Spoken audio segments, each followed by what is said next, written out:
Welcome to our channel. నేను మీ అవని. కథలోకి వెళ్ళిపోయే ముందు మన ఛానల్ని తప్పకుండా సబ్స్క్రైబ్ చేసుకొని అలాగే లైక్ చేసి మర్చిపోకుండా మన ఛానల్ని ఫాలో అవుతూ ఉండండి. చాలామంది స్టోరీ చదివేసి వినేసి వెళ్ళిపోతున్నారు.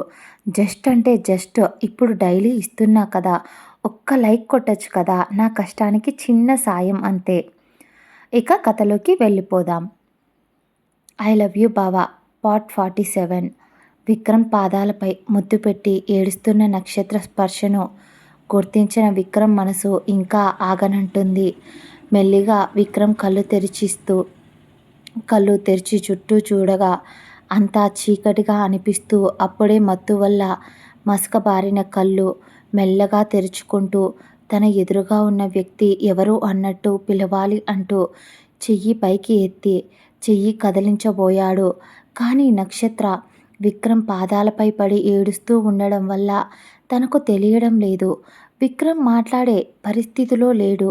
ఎందుకంటే తన నోటికి ఆక్సిజన్ మాస్క్ పెట్టి ఉంది. అందుకే విక్రమ్ మాట్లాడలేకపోతున్నాడు. తను అలాగే ఏడుస్తూ ఉండడం వల్ల చూస్తూ ఉంటే ఎందుకో తన మనసుకు ఏదో తెలియని బాధ.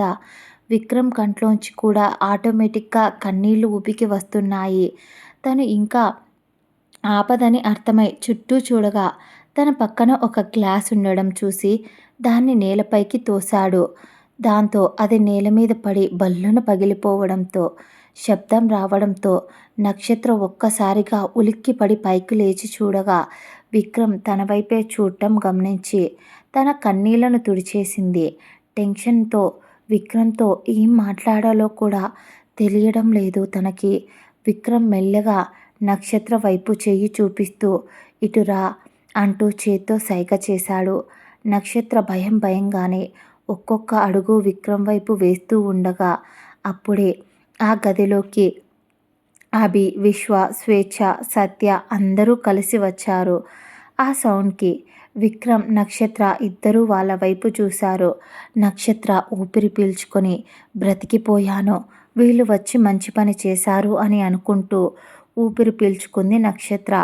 వాళ్ళ నలుగురు నక్షత్ర వైపు వింతగా చూస్తూ ఏమైంది అంటూ కళ్ళుతో సైగ చేసి కళ్ళు ఎగరేశారు అభి. విశ్వ, నక్షత్ర ఒక్కసారి విక్రమ్ వైపు చూస్తూ కళ్ళతోనే నన్ను కాపాడు అన్నట్టు సైగ చేసింది. దానికి విశ్వ చిన్నగా నవ్వుకొని దీన్ని ఇప్పుడు ఆడుకోవాలి, నన్ను మాల్లో చెంపపై కొట్టినందుకు అన్నయ్య దగ్గర ఇరికించి ఆడుకుంటాను చూడు నక్షత్ర అంటూ నక్షత్రకు సైగ చేశాడు. నక్షత్రకు ఆ సైగతోనే అర్థమై విశ్వ, నా మీద రివెంజ్ తీర్చుకునే టైమారా ఇది, ప్లీజ్ నన్ను ఈ మాన్స్టర్ దగ్గర నుంచి కాపాడు.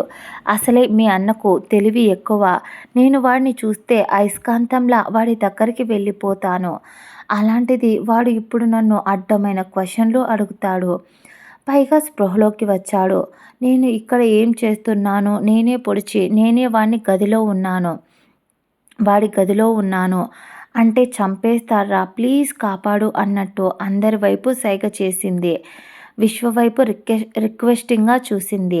చిన్నపిల్లలా మొహం పెట్టి వాళ్ళు ఎలా అంటే చూపులతోనే సైగలు చేసుకుంటూ మాట్లాడుకుంటూ ఉన్నారు. అది గమనించిన విక్రమ్ మెల్లగా లేచి తన ఒక్క చేతిని తన కడుపుపై పెట్టుకొని ఇంకో చేతిని సపోర్ట్తో బెడ్ని ఆనుకొని కూర్చొని వీళ్ళ వైపు చూస్తూ ఉన్నాడు విక్రమ్. ఇక్కడ ఏం జరుగుతుంది అని తన బేస్ వాయిస్తో అడగ్గా అప్పుడే అందరూ స్పృహలోకి వచ్చిన విక్రమ్ వైపు భయంగా చూస్తూ ఉన్నారు.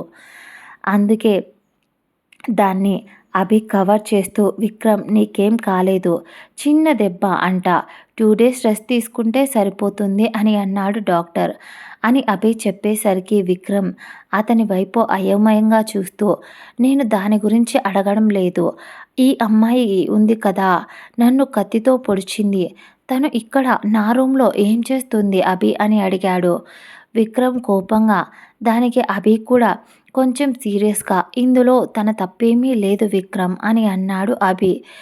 దానికి విక్రమ్ కోపంగా ఏంటి, నన్ను చంపడం తప్పు కాదా, పైగా ఎంతో కసిగా నువ్వంటే నాకు ఇష్టం లేదు, ఐ హేట్ యు అంటూ అని చెప్పి మరి అని చంపాలి అని చూసింది అని అంటూ నక్షత్ర వైపు కోపంగా చూశాడు విక్రమ్. నక్షత్ర విక్రమ్ కళ్ళలోకి ప్రేమగా చూస్తుంది. ఆ కళ్ళు తనకు పైకి కోపాన్ని చూపిస్తున్నా లోపల మనసులో ఎందుకో తనకు కోపం కనిపించడం లేదు. అప్పుడే విక్రమ్ వైపు చూస్తూ, అభి, తను నువ్వు అనుకొని అలా చేయలేదు. అచ్చం తన బావ కూడా అలాగే ఉండేవాడు. తన బావే తన లైఫ్‌లో కోలుకోలేని దెబ్బ కొట్టాడు అని ఆ అబ్బాయి మీద కోపంతో ఆ అబ్బాయి నువ్వే అనుకుని అచ్చం నువ్వు అలాగే ఉండడంతో నిన్ను పొడిచింది అని అన్నాడు అభి. దానికి విక్రమ్ కొంచెం కన్‌ఫ్యూజింగ్‌గా ఫేస్ పెట్టి, వాట్? అలా ఎలా జరుగుతుంది? నాలా ఇంకో మనిషి ఉండడమా? అని అనుకుంటూ కొంచెం షాకింగ్ అండ్ కొంచెం అనుమానంగా వారందరి వైపు చూస్తూ ఉండగా, అప్పుడే నక్షత్ర కొంచెం ముందుకు వచ్చి విక్రమ్ దగ్గరికి వెళ్ళగానే నడుస్తూ వెళ్ళి విక్రమ్ కళ్ళలోకి చూస్తూ తనతో ఇలా చెప్పింది. విక్రమ్ సార్, నిజంగా మీరు నేను అనుకున్న వాళ్ళు ఏమో అని అలా చేశాను తప్ప మీరు కాదు అని తెలిసి ఉంటే నేను అలా చేసేదాన్ని కాదు. I'm sorry. I'm really very very sorry అంటూ విక్రమ్ ముందు తల వంచి తల వంచి నిల్చుని వస్తున్న కన్నీళ్లను విక్రమ్ కళ్ళలోకి చూడలేక తల దించేసి మరీ ఏడుస్తుంది నక్షత్ర. విక్రమ్ తన్ని అలా చూడలేకపోయాడు. వెంటనే అభికి సైగ చేసి, సరే అభి, ఇంతటితో ఈ విషయాన్ని వదిలేయండి. ఆ అమ్మాయిని కూడా ఇక్కడి నుంచి పంపించెయ్యి అని అన్నాడు విక్రమ్. కానీ అభి, లేదు విక్రమ్, మీకు ఈ పరిస్థితికి కారణం ఈ అమ్మాయే. కాబట్టి ఈ అమ్మాయికి పూర్తి పనిష్మెంట్ ఇవ్వాలి అంటే తను నీ పనులన్నీ తనే చూసుకోవాలి అని నేను తనకు కండిషన్ పెట్టాను. లేదంటే తనను నేను జైల్లో పెట్టిస్తాను అని అన్నాడు అభి కోపం నటిస్తూ. నక్షత్ర కూడా మ్యాటర్ అర్థమై తను కూడా ఇన్నోసెంట్లా ఫేస్ పెట్టి ఏం తెలియనట్టు చూస్తూ ఉంది. ఇదండి ఇవాల్టి ఎపిసోడ్. మీకు నా స్టోరీ నచ్చితే తప్పకుండా లైక్ చేసి, షేర్ చేసి మన ఛానల్ని సబ్స్క్రైబ్ చేయండి. మర్చిపోకుండా బెల్ ఐకాన్ మీద క్లిక్ చేసి ఆల్ అనే ఆప్షన్ని ఆన్లో ఉంచుకోండి. అసలు చదివేసి వెళ్ళిపోతున్నారు, వినేసి వెళ్ళిపోతున్నారే కానీ ఒక్క లైక్ ఇవ్వడం లేదు. ఇవ్వచ్చు కదా. లైక్ ఇస్తే ఏమవుతుందండి, చిన్న హెల్పే కదా. మళ్ళీ నెక్స్ట్ ఎపిసోడ్లో కలుద్దాం. మీకు ఏ స్టోరీ కావాలి? రెండవ పెళ్లితో మొదలైన ప్రేమ కథ, రొమాంటిక్ హీరోనా? రెండిట్లో ఏది కావాలో కామెంట్ పెడితే వెంటనే అప్లోడ్ చేస్తా.